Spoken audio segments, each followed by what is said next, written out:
Hello everyone and welcome back to the lecture series of organizational behavior.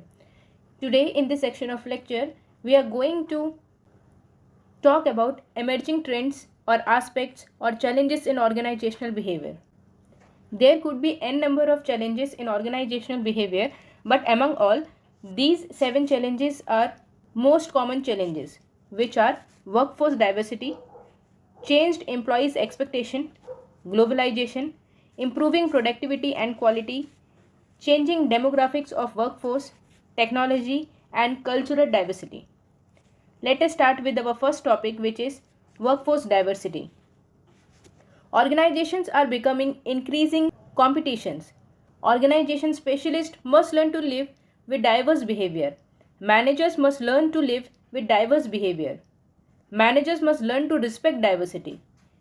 If managed positively, it enhances creativity and innovation in organization as well as ensures better decision making by providing different perspective on problems. When not managed properly, diversity leads to increased turnover, heightened interpersonal conflicts, and more strained communication. तो globalisation की वजह से और workforce diversity की वजह से organisation में competition day by day बढ़ता ही जा रहा है. इसीलिए जो ऑर्गेनाइजेशन की मैनेजमेंट टीम है या जो स्पेशलिस्ट हैं उनको सीखना पड़ेगा इस डाइवर्स बिहेवियर के साथ जीना. इसी के साथ जो ऑर्गेनाइजेशन के मैनेजर हैं उनको इस डाइवर्सिटी की रिस्पेक्ट करनी चाहिए और इस बिहेवियर के साथ मैनेज करना आना चाहिए, इसके साथ जीना आना चाहिए. और हम पहले भी पढ़ चुके हैं डाइवर्सिटी के बारे में, वर्कफोर्स डाइवर्सिटी के बारे में, जिसमें फॉर एग्जांपल कि अब वुमेन एम्प्लॉयज़ भी ऑर्गेनाइजेशन में साथ में काम करते हैं मेल एम्प्लॉयज़ के साथ. ऑर्गेनाइजेशन में डुअल इनकम ग्रुप की फैमिलीज़ एक साथ काम करती हैं. कास्ट के बेसिस में अगर देखें तो डाइवर्स वर्कफोर्स है हमारे पास. इसी तरह कुछ फिजिकली इम्पेयर्ड पर्सनस या फिजिकली चैलेंज पर्सनस भी हैं जो हमारे साथ काम कर रहे हैं. तो इस डाइवर्स वर्कफोर्स के साथ मैनेजर को डील करना पड़ता है. अगर मैनेजर्स इन सब के साथ पॉजिटिवली डील करता है तो वो ऑर्गेनाइजेशन में क्रिएटिविटी और इनोवेशन को एनहेंस करता है और बेटर डिसीजन मेकिंग ले सकता है इन एम्प्लॉयज़ के साथ मिलके. और कोई भी अगर प्रॉब्लम ऑर्गेनाइजेशन में आती है उस प्रॉब्लम को वो और अच्छी तरीके से डील कर सकता है, सॉल्व कर सकता है अगर वो इस डाइवर्स वर्कफोर्स बिहेवियर के साथ पॉजिटिव वे में डील करता है तो. और अगर मैनेजर कहीं भी फेल हो जाता है इस डाइवर्स वर्कफोर्स के साथ डील करने में तो ऑर्गेनाइजेशन में डिससेटिस्फैक्शन की वजह से टर्नओवर रेट इंक्रीज हो सकता है, एम्प्लॉयज़ के बीच में कॉन्फ्लिक्ट्स अराइज हो सकते हैं और कम्युनिकेशन भी वहाँ पे हमारा बिगड़ सकता है या स्ट्रेसफुल हमारा कम्युनिकेशन हो सकता है. मतलब टॉप लेवल से जो लोअर लेवल तक हमारी मैसेज पास होने थे उसमें डिस्टर्बेंस आ सकता है या फीडबैक में यहाँ पे डिस्टेंस आ सकता है जो लोअर लेवल से अपवर्ड मूव करता है. तो ऑर्गेनाइजेशन में इस तरीके की प्रॉब्लम्स ना आए इसलिए मैनेजर्स को पॉजिटिव वे में डाइवर्स वर्कफोर्स के साथ डील करना पड़ता है ताकि इनोवेशन एंड क्रिएटिविटी के साथ वो ऑर्गेनाइजेशन के ऑब्जेक्टिव को इफेक्टिवली एंड इफिशिएंटली फुलफिल कर पाए.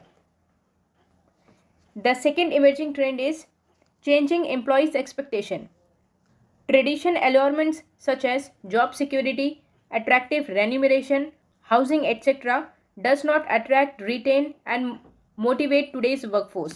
Employees demand empowerment and expect equality of status with the management. Empowerment result in redefining jobs, both from shop floor as well as the boardrooms. Expectation of equality break up the traditional relationship between employers and employees top to bottom. तो अगर हम पहले के organisation को देखें जहाँ पे illiterate workers ज़्यादा काम किया करते थे तो पहले की इकनॉमी में या जो भी ट्रेडिशन से अलॉटमेंट चले आ रहे हैं, फॉर एग्जांपल जो बेनिफिट चले आ रहे हैं जैसे जॉब की सिक्योरिटी प्रोवाइड करना, हायर वेजेस एंड सैलरीज देना, अट्रैक्टिव रेन्यूमरेशंस प्रोवाइड करना, जैसे अच्छी हाउसिंग फैसिलिटी हमने उनको दे दी. तो ये सारी चीज़ें आज की जो इकनॉमी है जिसको हम बोलते हैं नॉलेज इकनॉमी, ये सारी चीज़ें आज के एम्प्लॉयज़ को ज़्यादा अट्रैक्ट नहीं करती और इन सब चीज़ों की वजह से एम्प्लॉयज़ ज़्यादा ऑर्गेनाइजेशन में रिटेन होके नहीं रहते या मोटिवेशन के साथ काम नहीं करते. आज के एम्प्लॉयज़ को क्या चाहिए, क्योंकि आज का एम्प्लॉयज़ जो है लिटरेट है, या वो नॉलेज इकोनॉमी से बिलोंग करता है जहाँ पे हर एक एम्प्लॉय अपने में एजुकेटेड है, स्किल्ड है।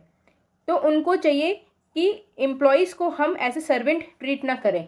वो एक इक्वालिटी चाहते हैं मैनेजमेंट टीम के साथ, मतलब कि मैनेजमेंट एम्प्लॉयज़ की रिस्पेक्ट करे और एम्प्लॉयज़ मैनेजमेंट की रिस्पेक्ट करें। तो जो भी एम्पावरमेंट हम अपने एम्प्लॉयज़ को दे रहे हैं, मतलब जो भी अथॉरिटी या पावर हम अपने एम्प्लॉयज़ को दे रहे हैं, वो हम केवल इसलिए दे रहे हैं ताकि वो अपने जॉब को अच्छे से रीडिफाइन कर पाएँ। तो जो भी अथॉरिटी एंड रिस्पॉन्सिबिलिटी हम शॉप फ्लोर लेवल को दे रहे हैं या हम बोर्ड रूम्स या टॉप लेवल को दे रहे हैं, वो सिर्फ हम इसलिए दे रहे हैं कि ताकि वो अपने जॉब को फर्दर रीडिफाइन कर पाएँ। हम उनको इसलिए नहीं दे रहे कि वो अपनी इन पावर का यूज़ किसी और एम्प्लॉय के ऊपर करें। तो ये जो इक्वालिटी का एक्सपेक्टेशन अब हम एम्प्लॉयज़ के बीच में आ गया है, इसके वजह से जो ट्रेडिशनल रिलेशनशिप पहले एम्प्लॉय और एम्प्लॉयर्स के बीच में क्या थी कि जो भी एम्प्लॉयर ऑर्डर्स देता था उसको एम्प्लॉय इजीली फॉलो कर लेते थे। बट अब क्या है, इक्वालिटी की फीलिंग की वजह से एम्प्लॉयज़ रिस्पेक्ट चाहते हैं टॉप लेवल से, और वो चाहते हैं कि उनका जो भी व्यू पॉइंट है वो भी उनकी डिसीजन मेकिंग में इंक्लूड किया जाए। तो इस तरीके के चेंजेस अब एम्प्लॉयज़ की एक्सपेक्टेशन में आ गए हैं। ये आया है नॉलेज इकोनॉमी की वजह से। The third emerging trend is globalisation. Growing internationalization of business has its impact on people. Management are required to cope up with the problems of unfamiliar laws, language, practices, competitors' attitude and management style, work ethics, and more. To face this challenge, the management must be flexible and proactive. Being flexible and proactive, the management can make significant contributions to the company's growth. This may include A. Internationalization makes managers to increase their competencies, and B. Globalization increases the number of managers and professions. तो globalisation की वजह से जो हमारे nation की company है वो international level पे जाके बिजनेस करना अब स्टार्ट कर दी है, जिसका इम्पैक्ट जो है हमारे ह्यूमन रिसोर्स के ऊपर आया है। तो जब हमारी जो कंपनी है वो ग्लोबलाइज हो जाती है, मतलब इंटरनेशनल लेवल पे जाके काम करती है या फॉरेन्स में जाती है, तो कई तरीके की प्रॉब्लम्स फेस करनी पड़ती है मैनेजर्स को। फॉर एग्जांपल, बहुत सारे अनफैमिलियर लॉज होते हैं जिनके साथ उन्हें डील करना पड़ता है, क्योंकि laws country to country vary करते हैं। इसी तरह लैंग्वेज भी कंट्री टू कंट्री वेरी करती है। जो भी उनके मैनेजमेंट प्रैक्टिसेस हैं, मैनेजमेंट स्टाइल्स हैं, वो भी कंट्री टू कंट्री डिफर करती है। इन कंपनीज के सामने जो अदर कंपनी के वजह से कंपटीशन आता है, या जिसको हम कहते हैं कॉम्पिटिटर का एटीट्यूड, वो भी वेरी करता है कंट्री टू कंट्री। ऑर्गेनाइजेशन में जो वर्क एथिक्स काम करते हैं वो भी हर एक कंट्री के अलग अलग होते हैं। तो इतने डाइवर्स सिचुएशंस के साथ काम करना पड़ता है ह्यूमंस को। तो अगर किसी भी कंपनी को इन डाइवर्स बिहेवियर के साथ या ग्लोबलाइजेशन की वजह से जो भी प्रॉब्लम्स आती हैं उनको अच्छे से मैनेज करना पड़ता है। अगर इनको वो अच्छे से मैनेज कर ले जाते हैं तो ऑर्गेनाइजेशन के चैलेंज को वो अपॉर्चुनिटी में फर्दर कन्वर्ट कर लेते हैं। इसके लिए मैनेजमेंट को रिएक्टिव ना होके प्रोएक्टिव होने की ज़रूरत है। रिएक्टिव मतलब जब चेंज आ गया है उसके बाद उस चेंज के फोर्स की वजह से हम अपने आप को चेंज कर रहे हैं। वहीं प्रोएक्टिव मतलब कि हम पहले से ही जान लें कि पर्टिकुलर चेंजेस आने वाले हैं और उसके अकॉर्डिंग हम पहले ही अपने आप को चेंज कर लें। तो ऑर्गेनाइजेशन को ग्लोबलाइजेशन के वजह से रिएक्टिव नहीं प्रोएक्टिव होने की ज़्यादा ज़रूरत है। और अगर ऑर्गेनाइजेशन प्रोएक्टिव हो जाती है तो कंपनी की ग्रोथ वहाँ पे डबल हो सकती है। तो हमने ग्लोबलाइजेशन में दो चीज़ें पढ़ी थी। पहला था internationalisation makes manager to increase their competencies. जब एक मैनेजर इंटरनेशनली जाके किसी और कंपनी में काम करता है, मतलब फॉरेन कंपनी में जाता है, तो उसे अपनी कॉम्पिटेंसीज को फर्दर इंक्रीज करने की ज़रूरत पड़ती है। वहीं अगर कोई बाहर की कंपनी इंडिया में आके काम करती है तो वहाँ पे मैनेजर्स और अलग अलग प्रोफेशन के लिए अपॉर्चुनिटीज़ फर्दर इंक्रीज हो जाती हैं, जिसको अल्टीमेटली डील कौन करता है? ह्यूमन रिसोर्स या managers. The next trend is improving productivity and quality. As organisation are expose to competition, managers are seriously thinking of improving quality and productivity. In this context, managers are implementing programs like TQM and re-engineering programs that requires employees' involvement. TQM is a philosophy of management that is inspired by constant attainment of customer satisfaction of all organizational process. Re-engineering means radical rebuilding and redesigning those process by which we create value for customer. तो जैसे कि organisation expose होती है competition की तरफ या अलग अलग तरीके के कंपटीशन जो ऑर्गेनाइजेशन को फेस करने पड़ते हैं, तो इसकी वजह से मैनेजर्स जो हैं अपने ऑर्गेनाइजेशन में अब क्वालिटी को इम्प्रूव करने के ऊपर ज़्यादा फोकस करने लगे हैं और प्रोडक्टिविटी को इंक्रीज़ करने के ऊपर ज़्यादा फोकस करने लगे हैं. तो ऑर्गेनाइजेशन में हम क्वालिटी या प्रोडक्टिविटी को कैसे इंक्रीज़ कर सकते हैं? हम TQM को अप्लाई करके और री इंजीनियरिंग को अप्लाई करके ऑर्गेनाइजेशन में क्वालिटी एंड प्रोडक्टिविटी दोनों को इंक्रीज़ कर सकते हैं. प्रोडक्टिविटी क्या है? Effectiveness and efficiency. इफेक्टिवनेस मतलब कितने डिग्री से हमने अपने गोल को अटेन किया है. हमने 100% गोल को अटेन किया है कि अभी 90% किया है या 100% से ज़्यादा अपने गोल को अटेन किया है. कितने अच्छे से हमने अपने गोल को अटेन किया है, वो है हमारा इफेक्टिवनेस. और इफिशिएंसी क्या है? Cost upon benefit. तो हर एक ऑर्गेनाइजेशन चाहता है कि उनका मिनिमम कॉस्ट हो और मैक्सिमम बेनिफिट हो. तो इन दोनों को हम कैसे ऑर्गेनाइजेशन में इम्प्लीमेंट कर सकते हैं? TQM को इम्प्लीमेंट करके और री इंजीनियरिंग प्रोग्राम्स को इम्प्लीमेंट करके. TQM क्या है? टोटल क्वालिटी मैनेजमेंट, जिसमें मैनेजमेंट की फिलॉसफी होती है कि यहाँ पे हर एक एम्प्लॉय का इन्वॉल्वमेंट ज़रूरी है. मतलब डोरमैन टू चेयरमैन, हर एक एम्प्लॉय का इन्वॉल्वमेंट TQM को अप्लाई करने के लिए बहुत ज़रूरी होता है. इसी तरह री इंजीनियरिंग प्रोग्राम्स में भी हर एक एम्प्लॉय का इन्वॉल्वमेंट ज़रूरी होता है. तो TQM फोकस करता है कस्टमर सेटिस्फैक्शन के ऊपर और TQM काम करता है उन्हीं चीज़ों के ऊपर या उन वैल्यूज़ को यहाँ पे क्रिएट किया जाता है जो कस्टमर को फर्दर सेटिस्फाई कर सके. और री इंजीनियरिंग में हम क्या करते हैं? जो भी हमारा पुराना प्रोसीजर है, फॉर एग्जांपल जो भी हमारा प्रोडक्ट को बनाने का प्रोसीजर है, उस प्रोसीजर में हम चेंजेस लेके आते हैं. जैसे हम न्यू टेक्नोलॉजी लेके आ रहे हैं, हम न्यू स्किल्स को वहाँ पे इन्वॉल्व कर रहे हैं. तो एक प्रोडक्ट की मैन्युफैक्चरिंग किया जो भी वहाँ पे प्रोसीजर है, हम उस पूरे प्रोसीजर में हम कुछ ना कुछ चेंजेस करते हैं ताकि हम अपने कस्टमर के सामने एक वैल्यू क्रिएट कर सकें और फर्दर कस्टमर्स को हम ज़्यादा अट्रैक्ट कर सकें, उनको सेटिस्फैक्शन प्रोवाइड करके. The fifth trend is changing demographics of workforce. Major challenges from changing demographics of workforce related to dual career couples, where both partners are actively pursuing professional careers.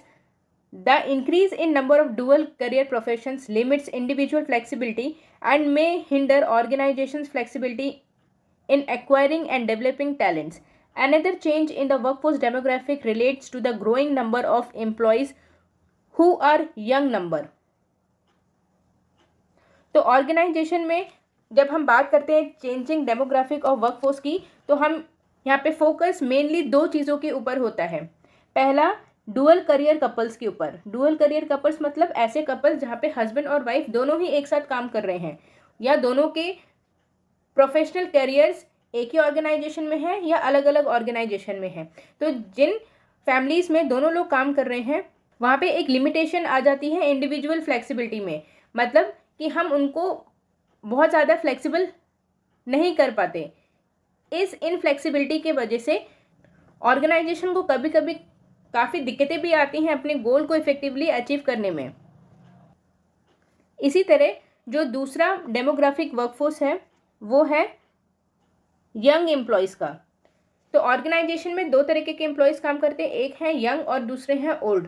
तो जो young employees हैं वो हमेशा कुछ नया सीखना चाहते हैं. तो अगर हम यहाँ पे कोई भी टेक्नोलॉजी में चेंज करते हैं या कोई भी चेंजेस लेके आ रहे हैं, इनको वो बहुत ईजिली और जल्दी एक्सेप्ट कर लेते हैं क्योंकि वो ऑर्गेनाइजेशन में सीखने के लिए काम करते हैं. वहीं जो दूसरे एम्प्लॉयज़ हैं, ओल्ड एम्प्लॉयज़ जो रिटायरमेंट की एज तक पहुंच चुके हैं, अगर हम कोई भी चेंजेस करते हैं तो उसको वो रेजिस्ट करते हैं और जल्दी से वो उनको इम्प्लीमेंट नहीं होने देते. इसलिए क्योंकि उन्हें भी मालूम है कि अब वो रिटायर होने वाले हैं, तो वो न्यू थिंग्स को सीखने में हिचकते हैं और उसका रेजिस्टेंस बहुत ज़्यादा होता है। तो ऑर्गेनाइजेशन में मैनेजर्स को इन दोनों डेमोग्राफिक ग्रुप्स के साथ डील करना पड़ता है, और इनको अगर वो मैनेज कर लेते हैं तो ऑर्गेनाइजेशन के गोल्स को वो इफेक्टिवली और इफिशिएंटली अचीव कर ले जाते हैं। The next aspect is technology. The advancement of technology will automatically change the way that organisation functions. तो अगर हम कोई भी टेक्नोलॉजी ऑर्गेनाइजेशन में लेके आते हैं तो उसके वजह से ऑर्गेनाइजेशन की जो फंक्शनिंग है उसमें अपने आप चेंजेस आ जाते हैं, क्योंकि उस टेक्नोलॉजी के अकॉर्डिंग हमें अपने एम्प्लॉयज़ के वर्क को अगेन रीडिज़ाइन करना पड़ता है, जिसकी वजह से एम्प्लॉयज़ की रोल्स एंड रिस्पॉन्सिबिलिटी चेंज हो जाती हैं। प्लस कुछ एम्प्लॉयज़ को हम ट्रेनिंग में भी सेंड करते हैं ताकि उस टेक्नोलॉजी से रिलेटेड स्किल को वो फर्दर अपग्रेड कर पाएँ। And the last aspect is cultural diversity. Cultural diversity is an important dimension of group diversity that influence communication. Culture is the integrated system of beliefs, values, behavior and communication patterns that are shared by those specialized within the same social group. Cultural diversity is the variety of human societies or cultures in a specific region or in the world as a whole. It is also referred to as multiculturalism.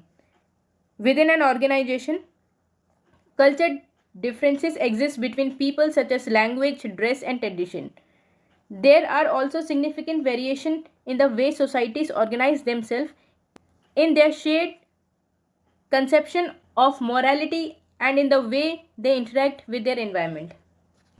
तो group diversity का एक most important dimension होता है cultural diversity, जिसके वजह से organisation में जो कम्युनिकेशन पैटर्न है वो इन्फ्लुएंस करता है, क्योंकि कल्चरल डाइवर्सिटी की वजह से ऑर्गेनाइजेशन में अलग अलग लैंग्वेज के एम्प्लॉयज़ आते हैं, उनका खान पीन पहनाव ये सब अलग होता है, उनकी ट्रेडिशन अलग होती है। तो इन सब चीज़ों की वजह से एक कम्युनिकेशन गैप ऑर्गेनाइजेशन में आ सकता है।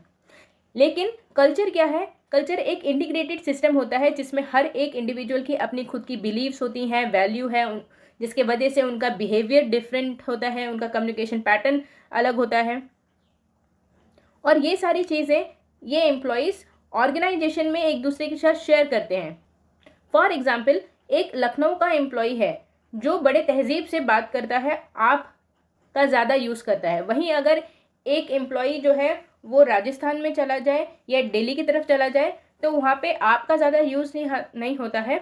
वहाँ पे हम नॉर्मली लोगों से तू करके बात कर लेते हैं, या इवन साउथ इंडिया में भी अगर आप जाएंगे तो वहाँ पे भी वो इंडिविजुअल को फोकस करते हुए बात करते हैं। जैसे यूपी में हम कलेक्टिविज्म के ऊपर ज़्यादा ध्यान देते हैं, जैसे कोई भी चीज़ क्या हमने किया है, ये नहीं बोलते कि मैंने किया है और आप, इन चीज़ों का हम ज़्यादा यूज़ करते हैं। लेकिन बाकी की जगह अगर आप देखोगे तो वहाँ पे इंडिविजुअल को फोकस किया जाता है, तू, तुम या मैं। तो ये क्या है? ये एक डिफरेंस है। तो कई बार क्या होता है ऑर्गेनाइजेशन में, इसलिए भी लड़ाइयाँ हो जाती हैं कि एक इंडिविजुअल की आदत है तू तुम करके बात करने की, मतलब इंडिविजुअल को फोकस करने की, और वहीं दूसरी की आदत है तहजीब में बात करने की, आपका ज़्यादा यूज़ करने की। तो ये क्या है, उस किसी का कोई इंटेंशन नहीं था यहाँ पे, लेकिन कम्युनिकेशन की वजह से क्या हुआ, ऑर्गेनाइजेशन में कॉन्फ्लिक्ट क्रिएट हो गया। ठीक है, दूसरा एग्जाम्पल है, जैसे यहाँ पे बोला जाता है कि पर्टिकुलर ये काम कर दीजिए, लेकिन हो सकता है कि कोई ऐसा एम्प्लॉय है जो बाहर रह के आया है, उसे ज़्यादा तहजीब के बारे में मालूम नहीं है और वो डायरेक्टली बोलते कि सर ये काम कर दो। तो यहाँ पे क्या हुआ, अगेन एक कॉन्फ्लिक्ट हो गया। एक ने बोला कि मैम आपने कर दीजिए नहीं बोला, और दूसरा बोलेगा कि अरे कर दीजिए और कर दो में डिफरेंस क्या है। ठीक है, तो किसी का यहाँ पे इंटेंशन नहीं था, बट क्या हुआ, कल्चर के वजह से यहाँ पे कॉन्फ्लिक्ट क्रिएट हो गया। तो कल्चरल डाइवर्सिटी क्या है कि एक ऑर्गेनाइजेशन में अलग अलग तरीके के लोग रहते हैं जो अलग अलग कल्चर से बिलोंग करते हैं, जो पर्टिकुलर एक स्पेसिफिक रीजन में एक साथ रह के काम कर रहे हैं। तो हर एक ऑर्गेनाइजेशन की अगर हम बात करें तो वहाँ पे मल्टी कल्चरिज्म होता है। मल्टी कल्चरिज्म मतलब एक ही ऑर्गेनाइजेशन में डिफरेंट कल्चर के लोग एक साथ मिलकर काम कर रहे हैं, जिनकी लैंग्वेज अलग है, जिनका ड्रेस अलग है, जिनके ट्रेडिशंस अलग होते हैं।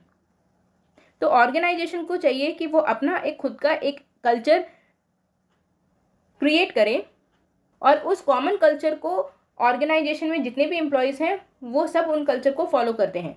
तो ये जो कॉमन कल्चर है वो क्यों क्रिएट किया गया, ये डाइवर्स कल्चर के वजह से क्रिएट किया जाता है। और इस कल्चर को क्रिएट कौन करता है? ऑर्गेनाइजेशन का टॉप लेवल मैनेजमेंट क्रिएट करता है, जिसमें हमारा सबसे पहले फोकस होता है शेयर्ड वैल्यूज़ के ऊपर, मॉरल रिस्पॉन्सिबिलिटीज़ के ऊपर, और किस तरह एम्प्लॉयज़ यहाँ पे पर्टिकुलर एनवायरनमेंट में एक दूसरे के साथ इंटरेक्ट करते हैं उसके ऊपर।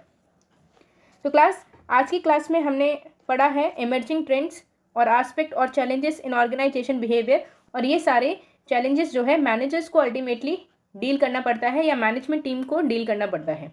तो उसमें हमने पढ़ा है वर्कफोर्स डाइवर्सिटी के बारे में, चेंज्ड एम्प्लॉयज़ एक्सपेक्टेशन के बारे में, ग्लोबलाइजेशन के बारे में, इंप्रूविंग प्रोडक्टिविटी एंड क्वालिटी के बारे में, changing demographics of workforce, technology and cultural diversity.